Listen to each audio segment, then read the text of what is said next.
Hello అండి, అందరికీ నమస్తే. Welcome to my channel Susi vlogs. వీటిని కట్ట చేపలు అంటారండి. మీలో చాలామందికి ఇవి తెలుసు. ఈరోజు వీడియోలో వీటి క్లీనింగ్ చూద్దాం. పెళ్ళైన అమ్మాయిలు ఉంటారు కదండి, వాళ్ళకి చేయడం రాదు కదా, అలాంటి వాళ్ళకి హెల్ప్ అవుతుంది కదా అని నేను ఈ వీడియో అప్లోడ్ చేస్తున్నాను. వచ్చు అనుకునే వాళ్ళు దయచేసి స్కిప్ చేసేయండి. వీటి క్లీనింగ్ చాలా ఈజీనండి. ముందు కత్తిపీట సహాయంతో పులుసు మొత్తం తీసేసిన తర్వాత మనం తోకలు రెక్కలు అవి కూడా కట్ చేసుకోవాలండి. తర్వాత బుర్ర క్లీన్ చేసుకున్న తర్వాత పొట్ట మధ్యన చిన్న నాటు పెట్టి పొట్టలోని వేస్టేజ్ అంతా తీసేసుకోవాలి. తర్వాత ఒక బండనకేసి వీటిని శుభ్రంగా తోముకోవాలి, నీచి మొత్తం పోయేలాగా. ఆ తర్వాత ఉప్పు పసుపు వేసి క్లీన్ చేసి పక్కన పెట్టుకున్నట్టయితే మనకి కూరకి రెడీ అయిపోతాయి.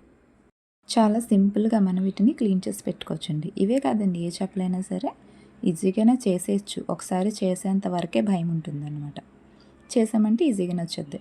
ఏది కూడా చూసి మనం ఫస్ట్ ఆఫ్ ఆల్ భయపడకూడదండి. అమ్మో నేను చేయలేను, నాకు రాదు, నాకు చేత కాదు అని అనుకోకూడదు. ఏదైనా సరే సాధించి తీరాలి. ఒకసారి ఫెయిల్ అవుతుంది, లేదా రెండోసారి ఫెయిల్ అవుతుంది, కానీ మూడోసారైనా మనకు ఆ పని వచ్చి తీరుతుంది. కాబట్టి దేనికి భయపడకూడదండి. ముఖ్యంగా ఆడవాళ్ళు దేనికి భయపడకూడదు. ఒకళ్ళ దగ్గరికి వెళ్ళి నాకు ఇది చెప్పవా, నాకు ఇది వండి పెట్టవా అని ఎవరిని మనం అడగకూడదండి. మనమే ఒకరికి చెప్పేలా ఉండాలి. పొద్దున్న లేచిన దగ్గర నుంచి ఇంట్లో పనైనా ఆడవాళ్ళంటే, వంట పనైనా ఆడవాళ్ళంటే అని మనం డిసప్పాయింట్ అవ్వకూడదు. అది మన బాధ్యతగా ఫీల్ అవ్వాలండి. మన బిడ్డల్ని మనకి చక్కపెట్టుకోవడం మన బాధ్యత, మన ఇంటిని శుభ్రం చేసుకోవడం మన బాధ్యత అని ఫీల్ అవ్వాలి. మన పని మనం ఆపకుండా చేసుకుంటూ పోవాలి. దానికి వేరే ఏదైనా పేరు పెడుతున్నారు అంటే అది వాళ్ళ వివేకానికి వదిలేయాలి, దాన్ని మనం తీసుకోకూడదండి. ఎదుటి వాళ్ళు మన పొజిషన్ని జడ్జ్ చేసే అర్హత వాళ్ళకి మనం ఇవ్వకూడదు. చిన్నప్పుడు మనం స్కూల్కి వెళ్ళేవాళ్ళం కదా, అప్పుడు మనకి కొన్ని బుక్స్ ఇచ్చేవారు. ఆ వయసులో మన బాధ్యత మనం చదువుకోవటం. మనం బుక్స్ని అంత నీట్గా పెట్టుకునే వాళ్ళము. బుక్స్కి అట్లా వేసుకుని చక్కగా ఒబ్బడిగా పెట్టుకునే వాళ్ళము. టెక్స్ట్ బుక్స్ సపరేట్గా, నోట్ బుక్స్ సపరేట్గా పెట్టుకునే వాళ్ళమి. ఎగ్జామ్ వస్తుందంటే భయపడి చదువుకునే వాళ్ళమి.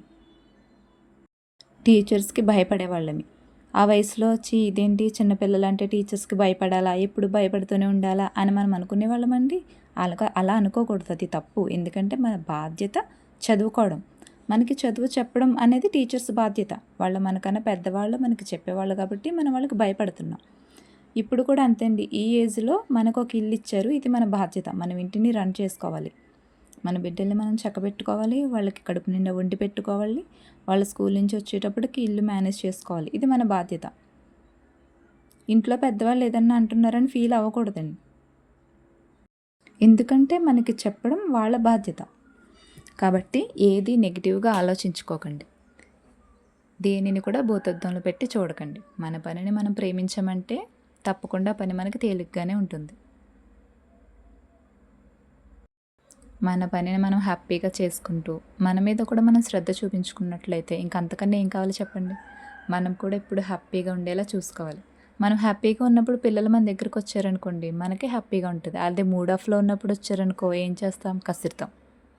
కాబట్టి మనం హ్యాపీగా ఉంటేనే మన ఇల్లు హ్యాపీగా ఉంటుంది. Thank you so much for watching అండి. వీడియో నచ్చినట్లయితే ఛానల్ సబ్స్క్రైబ్ చేయండి.